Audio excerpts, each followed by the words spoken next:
Hey, everybody. Thanks for joining us. Welcoming back to another Tuesday episode of Connecting with the Creator.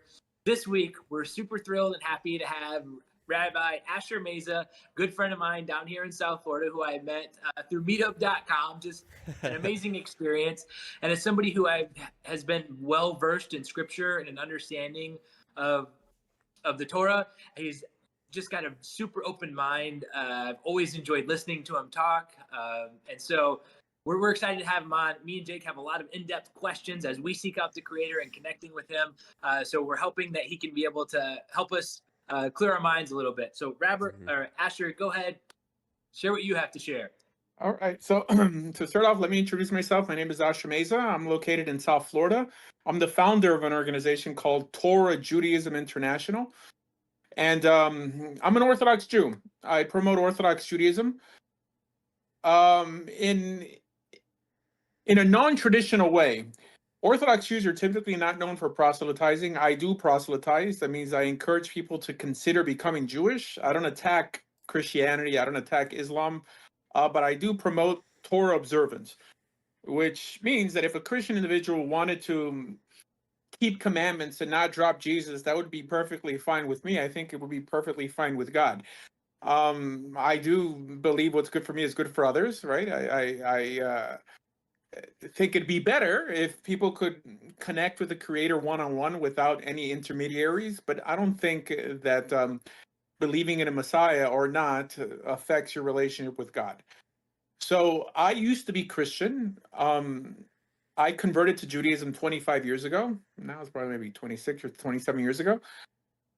Before converting to Judaism, I was actually a pastor, or I was an ordained minister. I went to seminary. I went to Jacksonville Baptist Theological Seminary.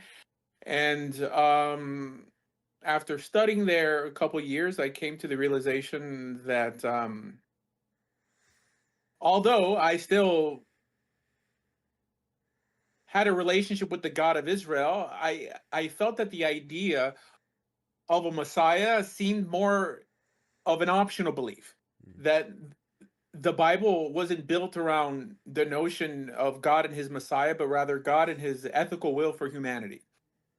And that's what the Torah is. It's individual moral training. It gives us the tools to make this world a better place. And I think that's the whole purpose of having a relationship with God. And I mean, as a matter of fact, I mean, I love my country. I'm a patriot, veteran.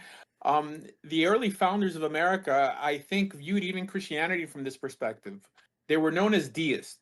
So essentially, a deist is someone who puts revelation aside and focuses more on ethics and morality, i.e., some sort of utilitarian purpose for religion. This is why, let's say, like the Jefferson Bible excluded the miracles, but basically kept the moral stories, the values, the individual moral training, because like I believe that the early founders of this country felt that religion should stand on ethics alone, and revelation was in some way secondary. Not that it was completely disposable, but it shouldn't just be based on trust me because God told me something, but what's the actual value, practical, tangible value of living a godly life? Is it just spiritual, or is it something that my neighbors in my society could benefit from? So this is the way I approach religion. It's about making the world a better place, or making it at least, or leaving it a little better than we found it. And that's what I do. I mean, I have a podcast on TikTok. I upload them on YouTube for the last, I don't know, 15 years. I have thousands of lectures online on YouTube. And yeah, I mean, I don't coerce people into becoming religious, like scaring them with hell or promising them heaven. But I think that the best reason to want to serve God is like the reason that our patriarchs in the Bible wanted to serve God. And being that the idea of heaven and hell, let's say, is not an idea that appears literally in the Jewish Bible, at least, it seems that people back then wanted to do the right thing just because it was the right thing to do. And I think that's the most honorable reason to want to do anything, not because you're scared of going to hell, or you're excited to enter heaven. And that, I mean, I believe in a heaven and a hell, but I don't think that's a reason to want to follow God. You guys want to object on anything I said? No, I guess my main question is when you were going through seminary and you had this change in mind, was there something specific that clicked to you, or was there just this piece of information that you couldn't wrap your mind around in terms of believing in a Messiah or something that just like what was that significant point in your life where it's just like, okay, I gotta figure something else out or I'm going this way? Yeah, so we have to, the Bible justifies itself piece by piece, especially like if you're a Christian, like the New Testament is based off what Christians call the Old Testament. So every theological idea has to have a base to stand on. Every theological idea for us to feel it to be obligatory or binding, right? God expects you to believe this. Why? Well, because he says it here and there. So I asked myself, in the Torah, which is the foundation of our religion, right? The revelation of Mount Sinai was essentially the commandments that were given on, like in the Torah, and this is so where we get beautiful concepts like love your neighbor as yourself, don't favor the poor man in judgment, honor your parents, and on and on. The ethical basis of our religion. It's interesting that in terms of a literal command, that there isn't an actual literal command to believe in a Messiah, right? It never even mentions the idea. It seems like the idea is a later developed idea. Now, if you ask a Christian to justify his faith with the Torah alone, he'll bring up verses like Genesis chapter 3 or Genesis 49 or Deuteronomy chapter 18, what they consider to be foreshadowings, right? Not anything literal. For example, Genesis chapter 3 talks about the seed of the woman and the serpent, being crushed by the heel of man, that this in some way is synonymous with what happened in the Gospels, what Jesus did for the world. With Deuteronomy chapter 18, the idea that I will raise up for you a prophet, it's not anything literal. Like in terms of, we know what a literal command looks like. Don't eat pork, honor your parents, keep the Sabbath. These are concrete laws, right? This is, something that it's in some way unavoidable. But in terms of, let's say Deuteronomy chapter 18, I will raise up for you a prophet. Well, Muslims believe that's talking about Muhammad, and Mormons believe it's talking about Joseph Smith. That means it's not exhaustive and exclusive. So there doesn't seem to be an actual command in the Torah like you must believe in a Messiah, and especially that you must believe him in order to have your faith validated by me, i.e. God. So it led me to believe that it's in some way like an extracurricular belief, right? I mean, you could believe it if you want to. I could see that every time the Jewish people were emphasizing the notion of some son of David, some sort of redeemer, it was always, it appears like this in the prophets, not in the Torah, but it's always when they had their back up against the wall, when they were either occupied or exiled, that they were waiting for God to save them, right? But it wasn't really part of a theological belief that they could say, like, I believe this because it appears in this verse in the Torah. So I came to the realization that, you know what? I just want to serve God the way God told me to in the Torah, all right? Without any intermediary, with any like middleman intermediaries. And I feel that after I die, if I was wrong, I could confidently point to the Torah and say, you know what, God, if you could show me what verse commanded me, obligated me to believe in a Messiah in order for salvation, then you can cast me into a hell that doesn't even appear in the Jewish Bible. So I think in life, and it applies as well in theology, it's not what you claim to believe in, it's what you can defend. And I don't think the average Jew, Muslim, or Christian could defend what they claim to be core beliefs in their religion. And I didn't want to live like that. So the religion I live in now, I think I can defend. I think I can debate. I think I could argue for quite, like in a very articulate manner. And I just feel like more liberating like that than just paying lip service to a dogma that doesn't really make sense to me. And is there a Jewish idea currently of a Messiah? So like Christians are looking for the second coming. Like you personally, are you looking for something else to come? What does that end look like? What is that? Okay.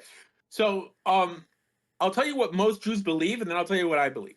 Okay, so yes, most Jews are awaiting a Messiah. The first coming of the Messiah, while Christians are waiting for the second coming. Some Jews are also waiting for the second coming because they believe that their rabbi was the Messiah. For example, there's a group called Chabad Lubavitch, that believes that their teacher, they call him the Rebbe, was the Messiah.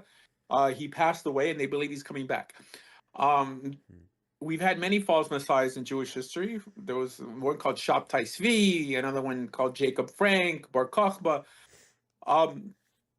But yes, I would say the consensus, if there's any, is that the Messiah hasn't come yet, and we're waiting for him to come. What he's going to look like, what he's going to do, it's not monolithic. That means everyone has a different opinion. The Kabbalists believe differently than the rationalists. I identify more as a rationalist in the style of Maimonides. Maimonides, also known as the Rambam, is the philosophical giant of the Jewish world.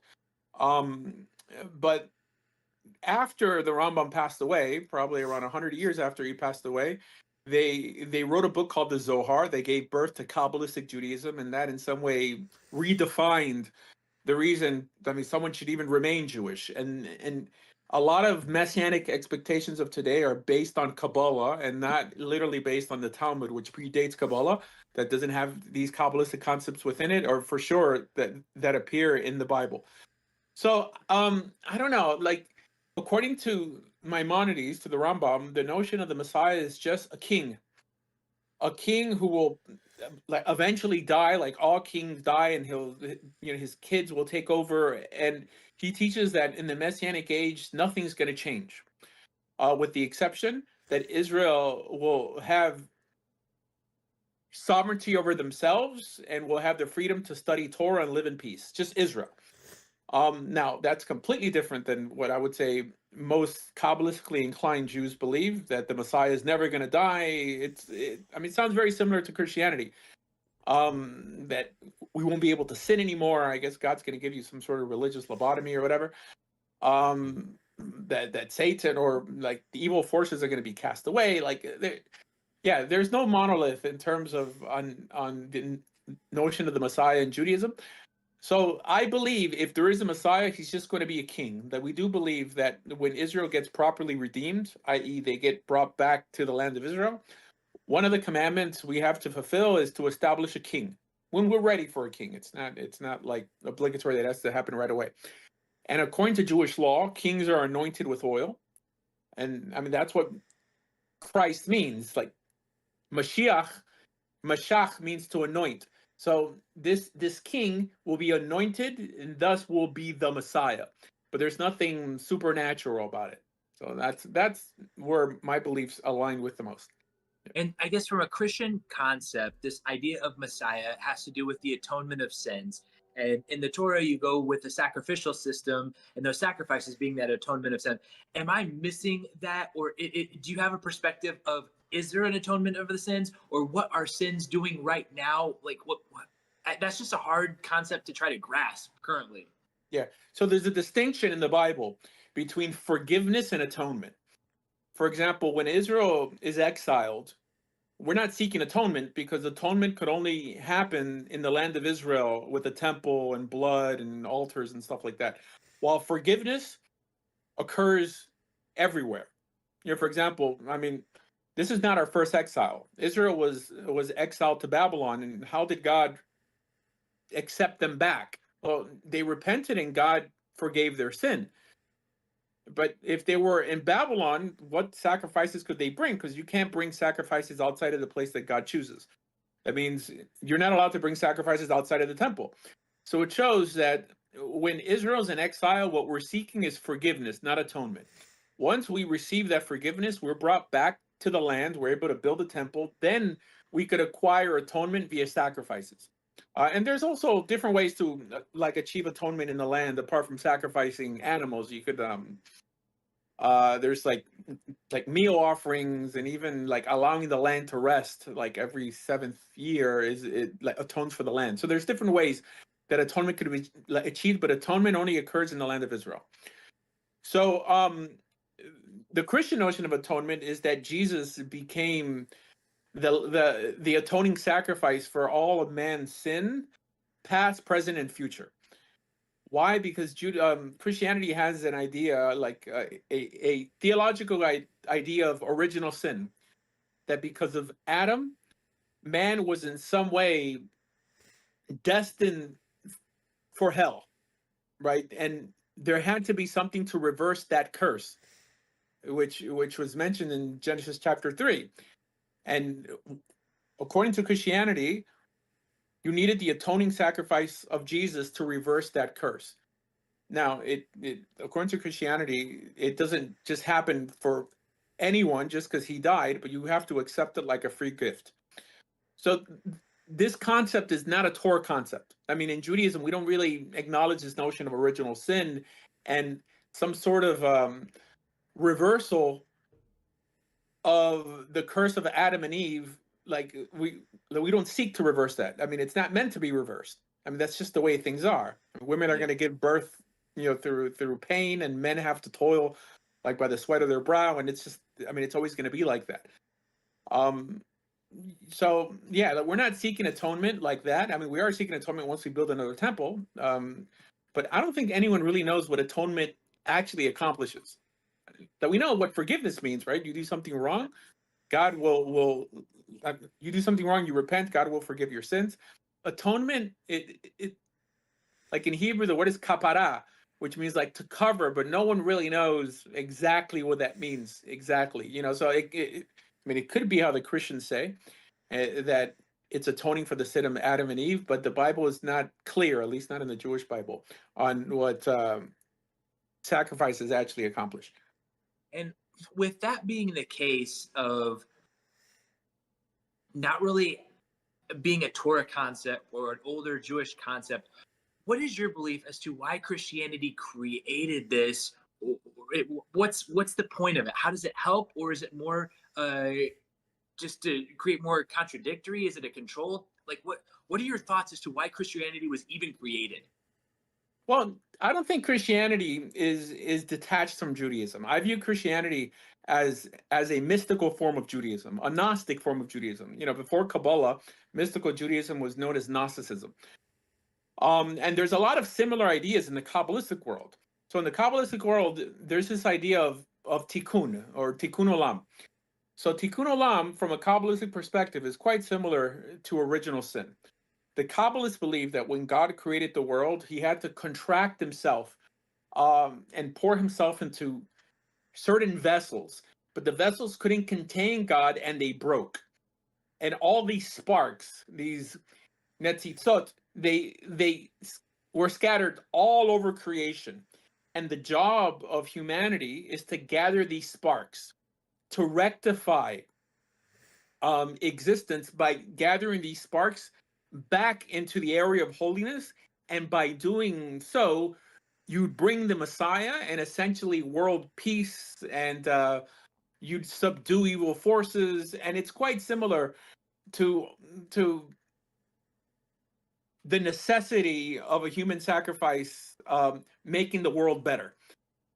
This is a Kabbalistic concept. I believe basically every idea that appears in Christianity has its roots somewhere in Jewish thought.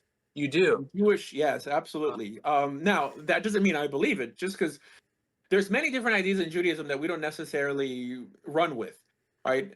In Judaism, we have this notion of optional beliefs that I think Islam and Christianity lacks. If you go to a specific church and they have their dogma, their doctrine, and you happen to disagree with one of the tenets of their doctrine, they'll kick you out. They'll tell you that you're going to hell. While in Judaism, as long as you follow the principles, right, that define the whole religion, not just a specific movement, you're tolerated. Like if I walked into a synagogue and I said, I'm not convinced of the notion of the Messiah, they'll be like, oh, well, okay, it may go against principles like more contemporary principles, like Maimonides' 13 principles, that require you to believe in the Messiah. But being that the notion's not in the Torah, the notion is not commanded in the Talmud, it seems that it could be held like an optional belief. And the same thing goes for hell. There's a lot of Jews who don't believe in hell, right? But in the Talmud, hell is mentioned, right? Demons, for example, demons appear in the Talmud, and Maimonides says that he doesn't believe in demons.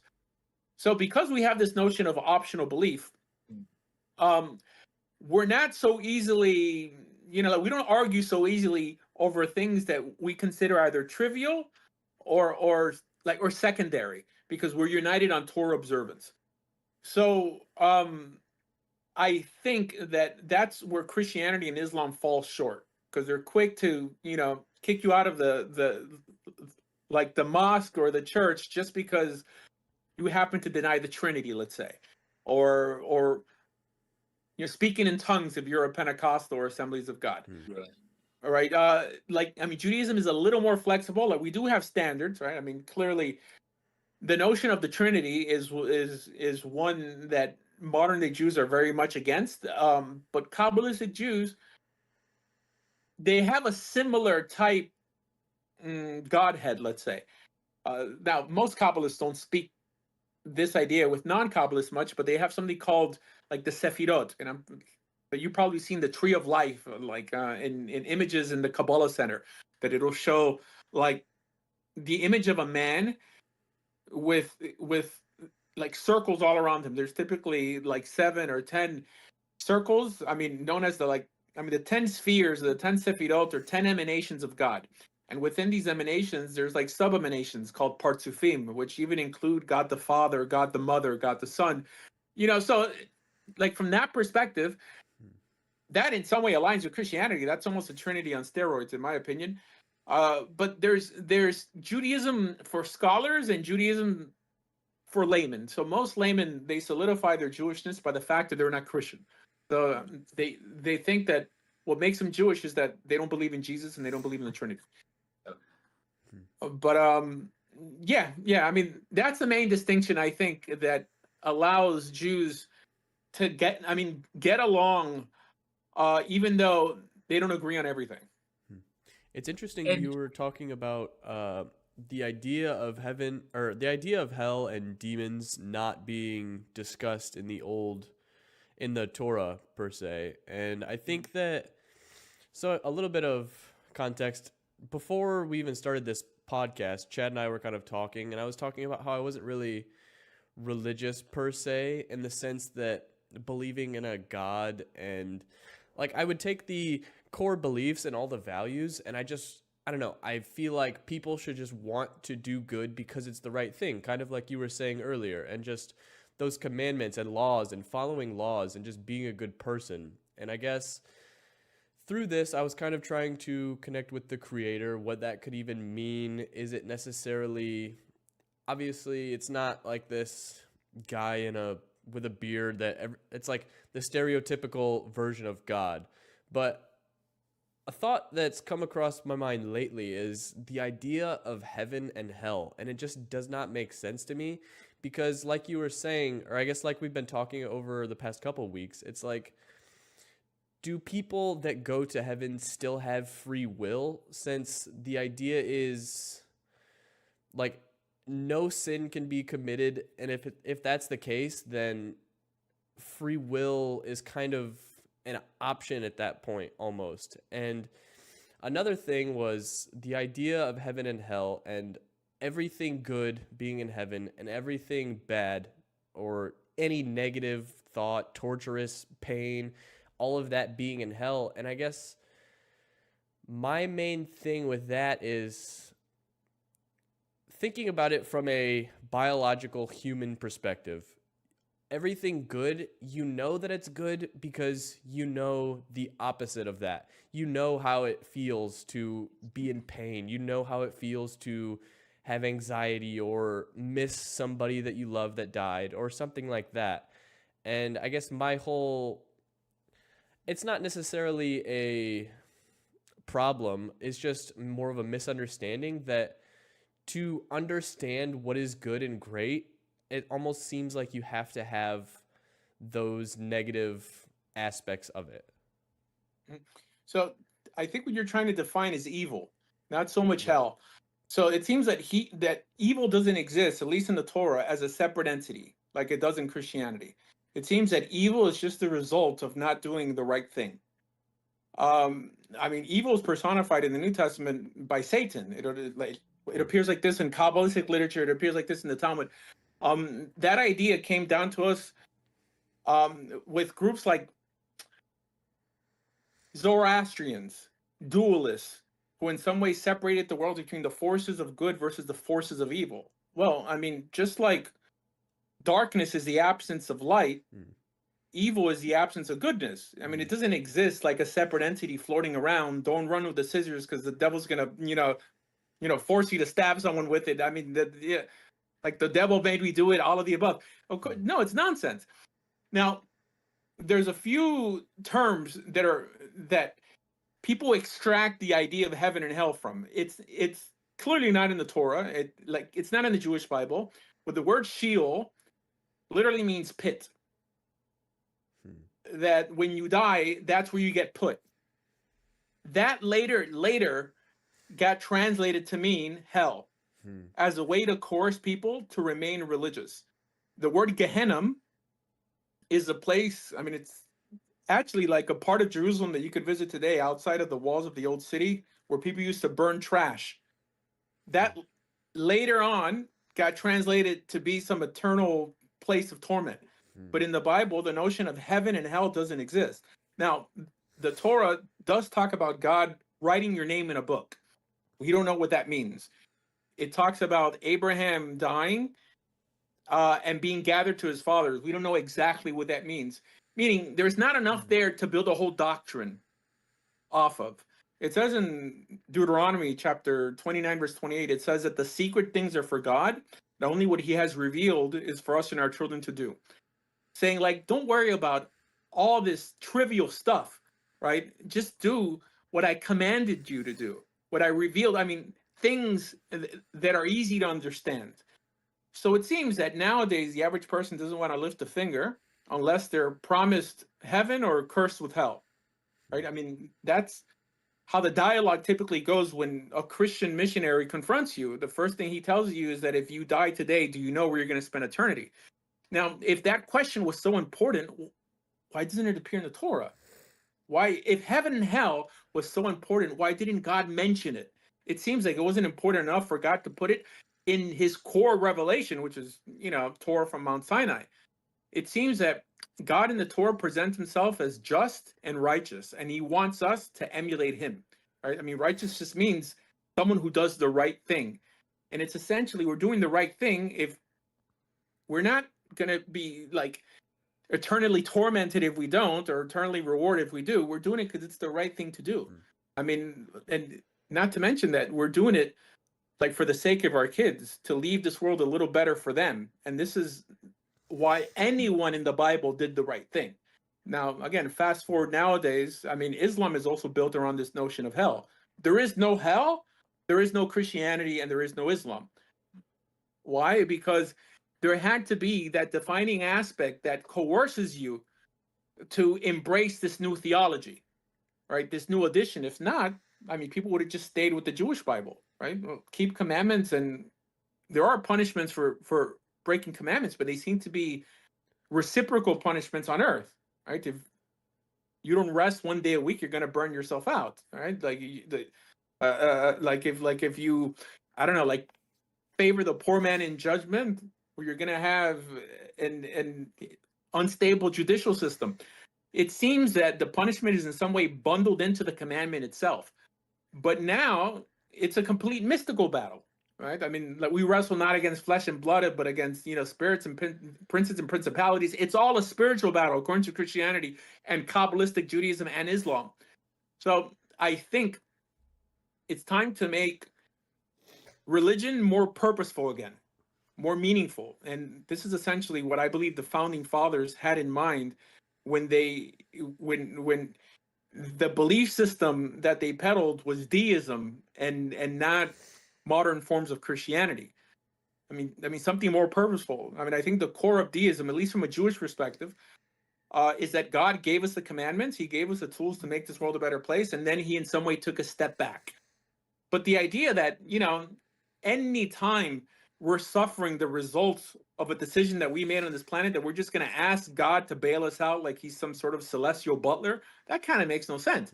It's like, well, if I made my bed, then I should be able to lay in it, but now we have deathbed confessions, and this is why people are opting out from becoming religious, because it really doesn't, it's a bit purposeless, right? And it doesn't encompass the big picture. Like, how can my kids benefit off of it? And you spoke, Asher, about us being in exile, or the Jewish people being in exile. How far removed are we from the stories of the Old Testament where God was actually speaking to those individual people? Does that still happen? Has there been a barrier that's been broken? Why aren't we still living this? So in the Talmud, which is probably Judaism's second holiest text, by holy, it doesn't mean that it's given by God, but it's set apart. There's a few different opinions on whether prophecy still exists. There's an opinion that after the book of Malachi, prophecy ended. There's another opinion that says after the destruction of the second temple, prophecy ended. And there's another opinion that prophecy never ended. So I believe prophecy never ended because the Torah never said prophecy was going to end. I think miracles happen every day. Only because you don't have someone documenting them doesn't mean they don't happen. I mean, think about it. The Jews were living with the temple, at least the first temple, for around 490 years, and all we have is so many books in what Christians call the Old Testament, right? I mean, you figure there'd be a lot more books. There's miracles happening every day. Like if you just look around, we just don't document them anymore. So yes, in terms of Torah from Mount Sinai, that's never going to happen again. God says that a revelation like that would never happen again. But yeah, I think God is active in the world. You just have to stop and look. Yeah. Because I think from a Christianity perspective is that it's about having this relationship maybe with Jesus, but I feel it's with God. Like for you personally, how do you connect with the Creator? Is it possible to have a relationship with him? Do you feel like when you're actually praying that your prayers are being answered? This is the struggle that I shared with Jake, is like when me and Jake are having a conversation and I ask him a question, he responds back to me and I know what his answer is. And so I feel comforted and I can understand. But when I'm trying to connect with the Creator, I feel just sometimes just lost. Like there's no answer. I have all these questions, but no answer. And it's like, dad's not giving me any guidance. And this is why we have the notion of the Messiah, that religious leaders that we idolize, because people need some sort of representation for God. And that's something that we have to evolve from. This idea that we need, and it's appealing. I mean, heck, on TikTok, I'm in love with these little clips of the movie Chosen, right? Where it shows like this loving character named Jesus, and that, like it says in the book of Psalms, that he sticks closer to you than a brother. He cares for you. He's telling you that you're not alone, that your efforts on this life are not in vain. That you suffered last year, things are going to be better next year. People love to hear that, but that's something essentially that I think that we have to evolve from, right? What we're basically saying is that the Torah is not enough. The Torah is not enough. I mean, just by reading the book of Psalms, King David wrote most of these Psalms basically, built off the seminal moment where God introduced himself to humanity, which is Mount Sinai, right? I mean, he's talking about how the Torah is great, how God is great just because of Torah from Sinai.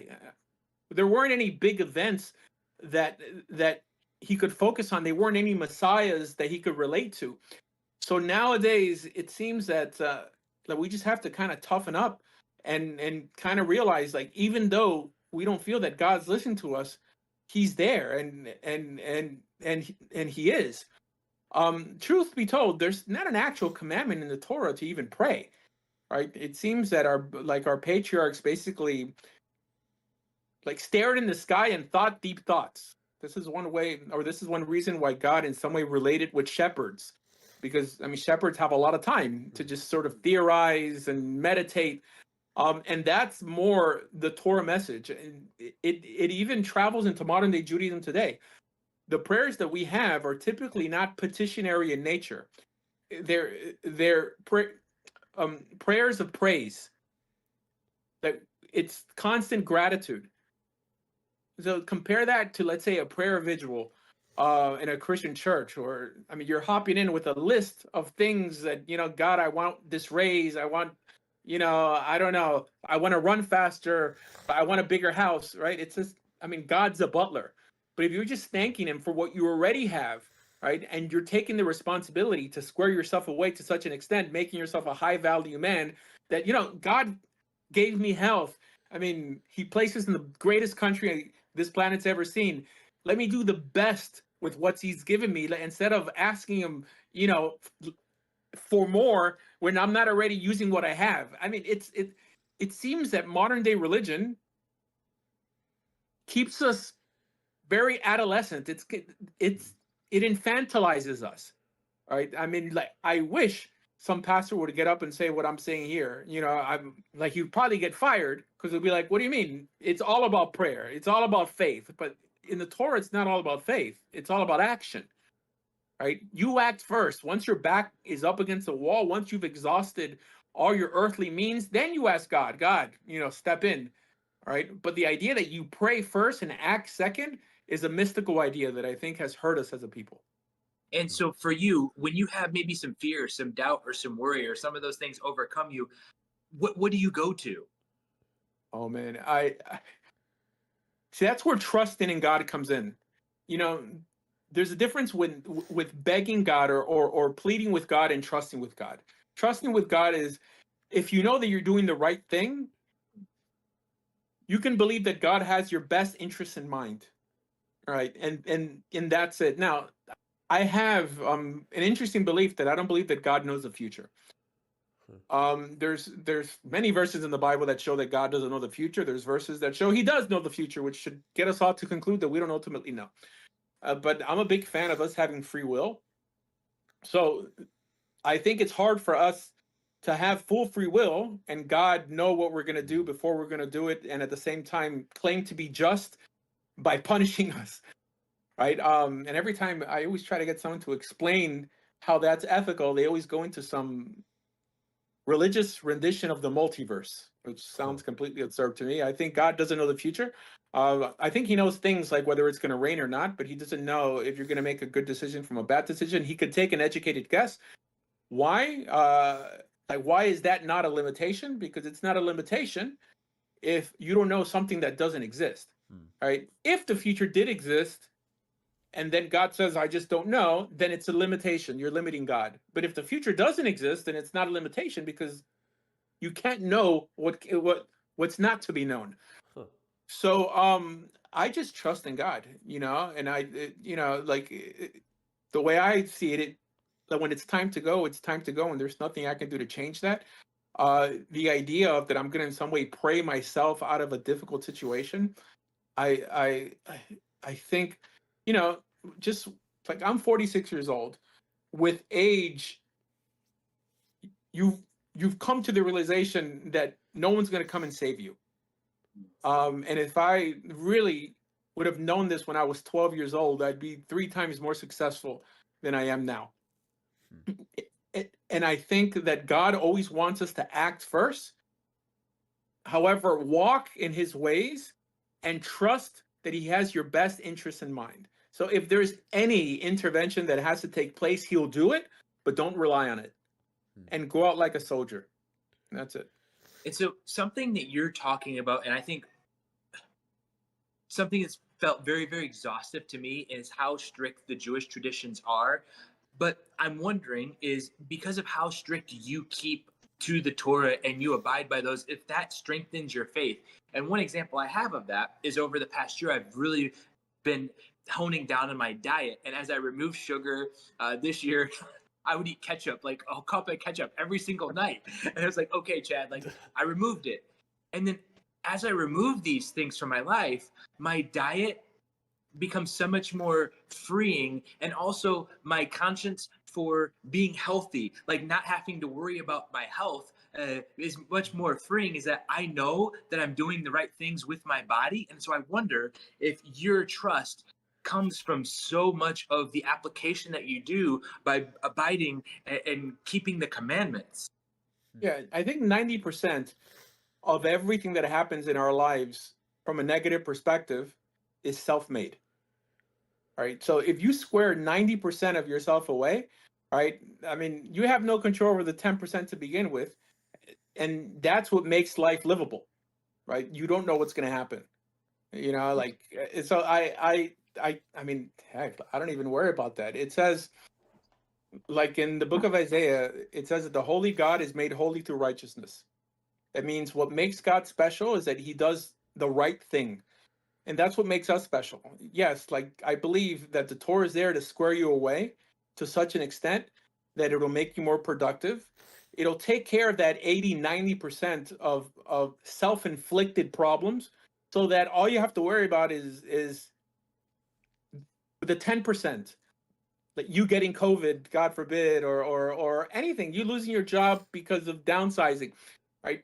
And being that you have no control over these things, it gets you to stop having expectations. Not that you can have desires, but the idea that you're expecting things, like I'm surprised if things go good or bad. It doesn't, but I know that I'm doing what I'm supposed to be doing. And in areas where I'm not as stringent as I should be, I just deal with it. And I know that at the end of the day, that's part of the journey. Right. I mean, I'm someone who loves life. And like it says in the book, I think Proverbs, it says, for the honey and for the sting. And that's how we should live life. Yeah.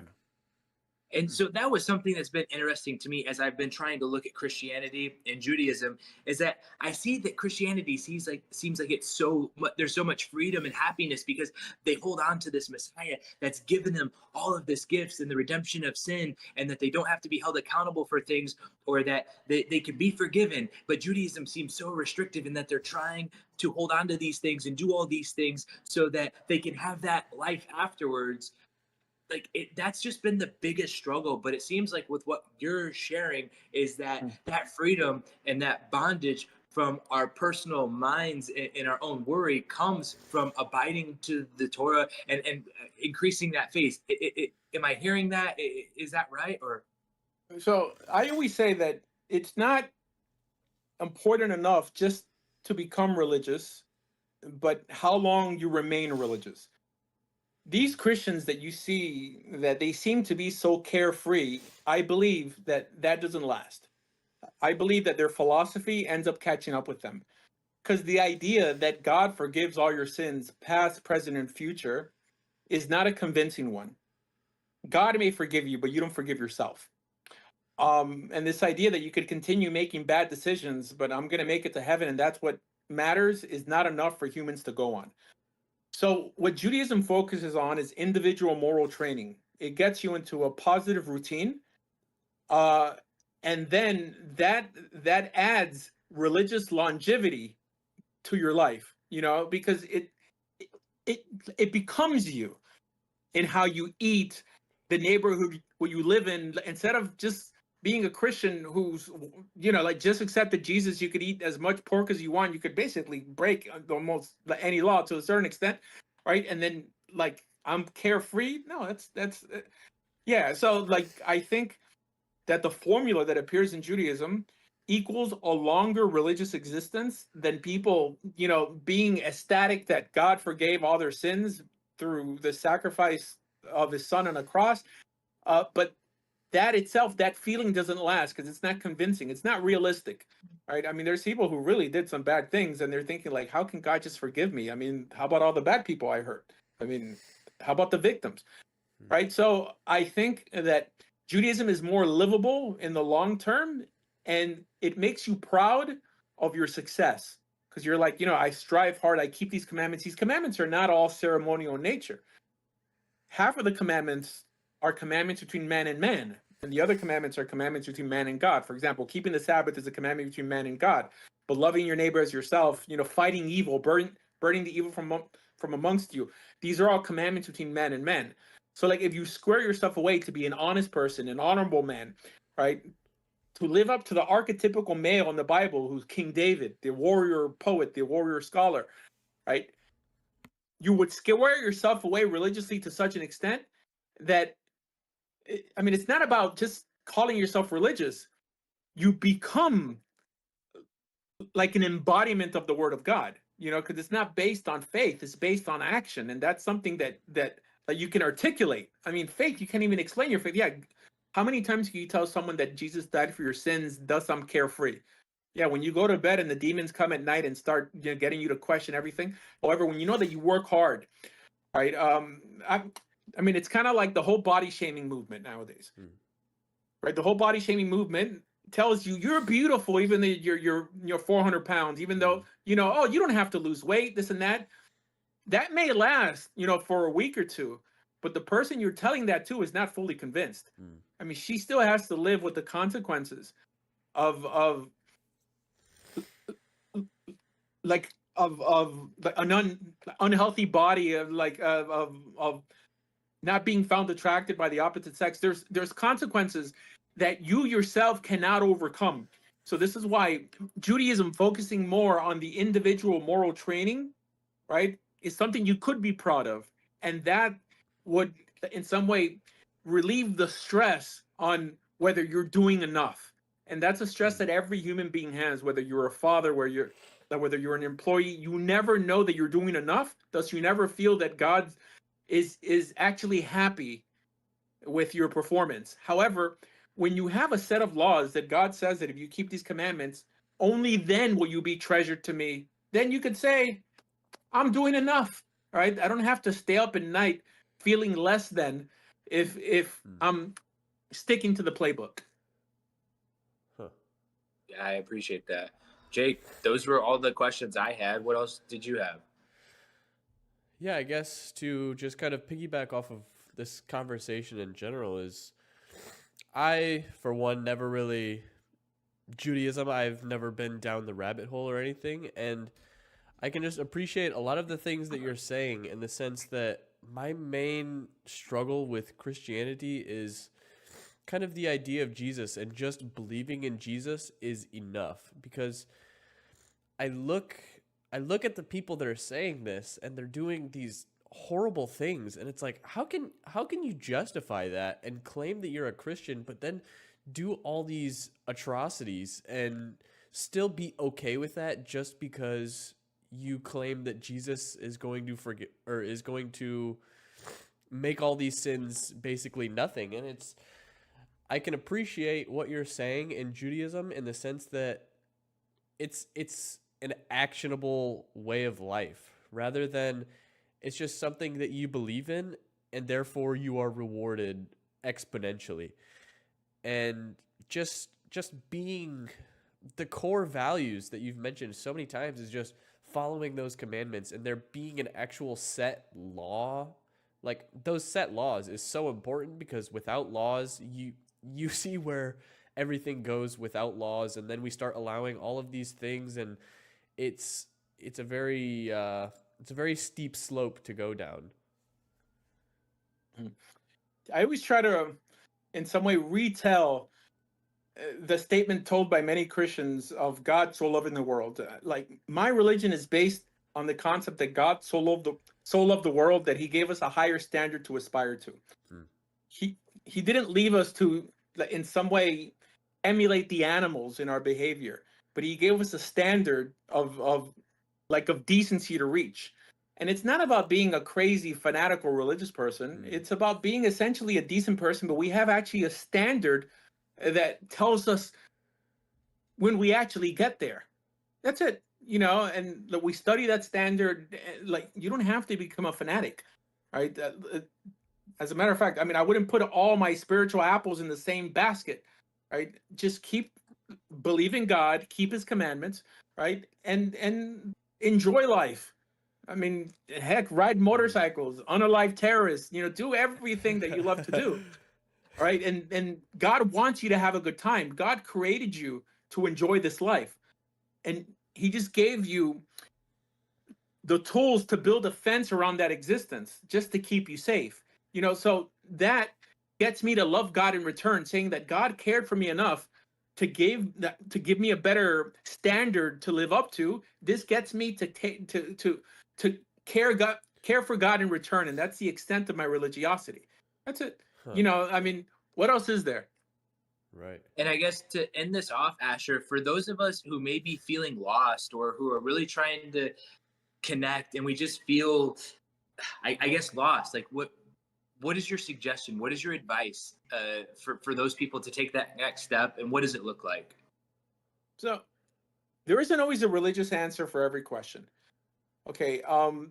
I think that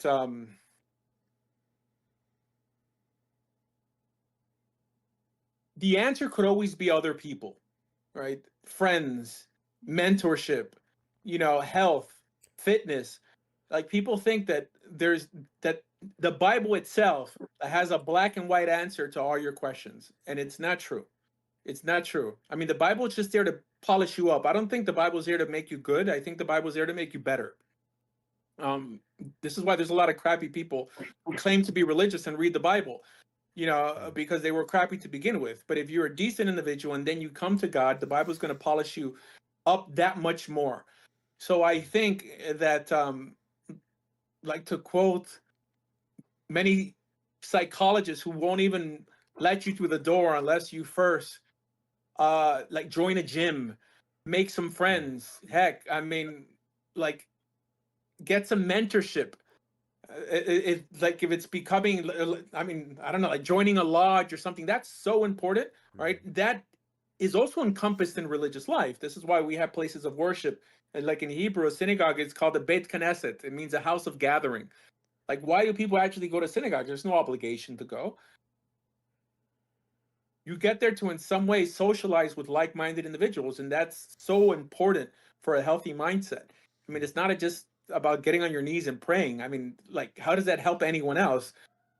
When you're actually getting together with like-minded individuals, you're helping each other, right? I mean, you're socializing, you're being normal.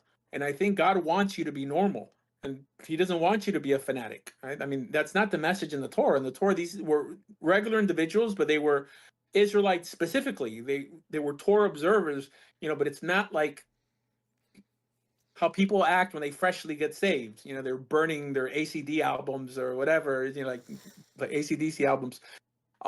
Yeah, no, I think God wants you to be normal within the realm of the Torah standard. And there's a lot of, I mean, you could be a normal person. Yes, I mean, you should strive to keep the Sabbath. There are some restrictions, like ceremonial ones, like not eating pork, but they're quite minimal.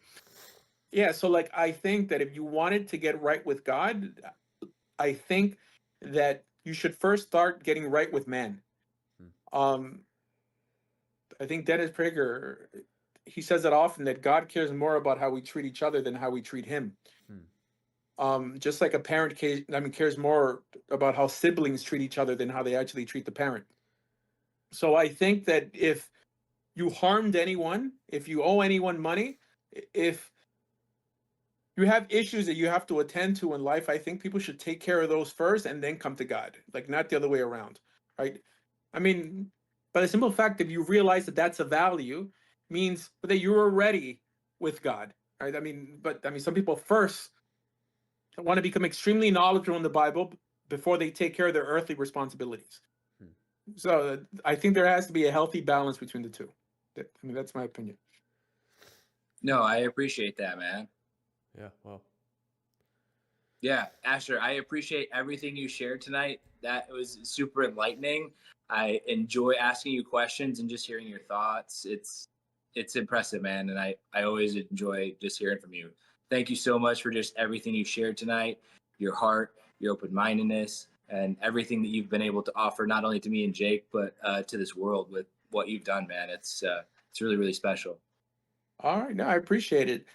We could make it more interesting next time. Maybe you should get like a pastor in here and an imam, and like perhaps we could share like different perspectives. I'm open to it, like not to debate, but just to share and see. Because I'm also, I mean, in terms of learning from different perspectives, I learn more from my students than the other way around.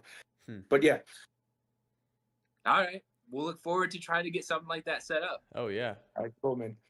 No problem. All right, bro. Thanks. All right. Yep. Thanks, Asher. Oh, anyways, my website, in case anyone wanted to check my website, torahjudaism.org. torahjudaism. Like org.com. I mean, I have them both. torahjudaism.org. Okay, perfect. Okay. Yep, I'll put them in the description for you. So. Cool. All right. All right. Well, thanks for this opportunity, guys. Yeah, thanks for joining. Thank you, man. Yep. Take it easy. All right.